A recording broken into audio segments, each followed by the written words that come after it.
Let's talk about something that touches literally every part of our lives: interest. It's the engine behind our mortgages, our student loans, our credit cards. But in Islam, it has another name, Riba, and it's considered such a big deal that it warrants a declaration of war from God himself. So, let's get into why. I want you to just let that sink in for a second. In the entire Quran, for any sin, doesn't matter what it is, no other act is condemned with this specific, terrifying phrase, a war against you from Allah and His Messenger.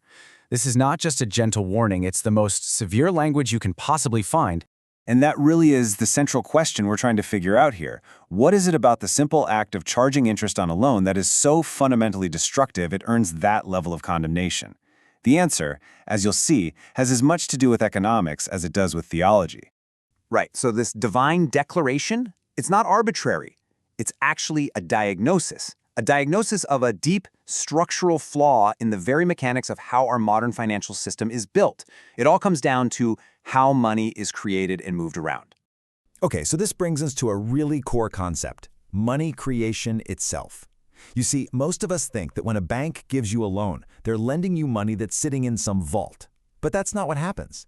The money is literally created out of thin air, typed into existence the very moment that loan is approved. This isn't a conspiracy theory. It's just the foundation of our entire banking system. Let's walk through a real-world example to see how this plays out. So, step 1. You get a $300,000 mortgage, and the bank creates that principal amount for you. Simple enough.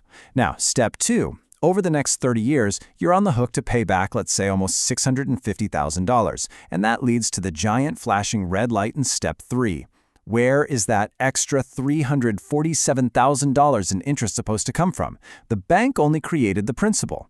That interest money, it was never actually made. And that, right there, is the core of the problem. That interest money you owe has to come from somewhere, which means it has to come from someone else's principal.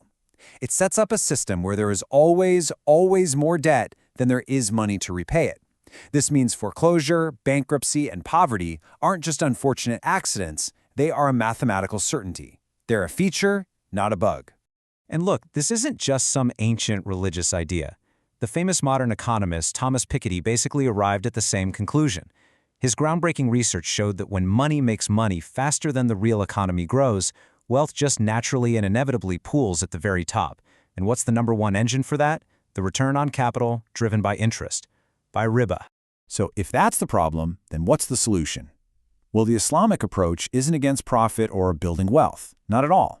It's against the idea that you can get a guaranteed risk-free return on money alone without actually participating in the real-world venture. The whole principle is about shifting to a system built on fairness. You can see the fundamental split in philosophy right here. On one side, conventional finance loads all the risk onto you, the borrower. The lender gets a guaranteed return no matter what happens, even if the debt crushes you. But on the other side, Islamic finance says, nope, we're in this together. The risk has to be shared. If the business you started succeeds, we both share in the profits. If it fails, we both share in the loss. It's about having skin in the game. And you might be thinking, okay, sounds nice in theory, but this is not just a theory. We're talking about a massive $4 trillion global industry that's growing incredibly fast. From London to Kuala Lumpur, this alternative system is a major and very real player on the world's financial stage. So how does this actually work in practice? Well, if we break down the kinds of transactions that happen, you see that one particular model, called Murabaha, just completely dominates the market. It makes up about 80% of all deals. And this is really important to remember, because we're going to come back to it when we talk about some of the honest critiques of the industry. All right, so let's quickly break these down. Murabaha, the most common one, is basically a cost-plus sale. The bank acts like a middleman. It buys the house you want, then sells it to you at a pre-agreed markup. No direct loan. Then there's Ijara, which you can think of as a lease-to-own model. The bank owns the asset and takes on the risks of ownership while you lease it. And Sukuk are kind of like ethical bonds. Instead of owning debt, investors own a piece of a real, tangible asset, like a share in an office building or a power plant. But we have to be real here. The industry is far from perfect. And the single biggest critique, one you'll hear from experts like Mahmoud Al-Gamal, is that many of these products are really form over substance. In other words, they're just conventional loans dressed up in different legal paperwork to seem compliant. So what does form over substance actually look like? Well, it means that at the end of the day, your monthly payment and the total amount you pay for a house can end up looking almost identical to a conventional mortgage. It also means some really complex methods are used that many scholars view as just legal loopholes to simulate interest. And maybe the biggest issue for everyday people is that these products are often more expensive and way harder to find. So with all these challenges, you might wonder why we're even talking about this.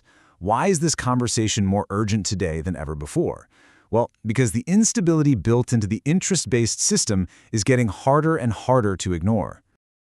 The 2008 global financial meltdown wasn't some random accident. It was a direct result of incredibly complex, interest-based instruments, basically modern forms of Riba, that detached finance from reality. And the system's only answer to a crisis caused by too much debt is, ironically, to create even more debt. A system based on shared risk and real assets, on the other hand, is just inherently more stable. It can't create those kinds of financial time bombs.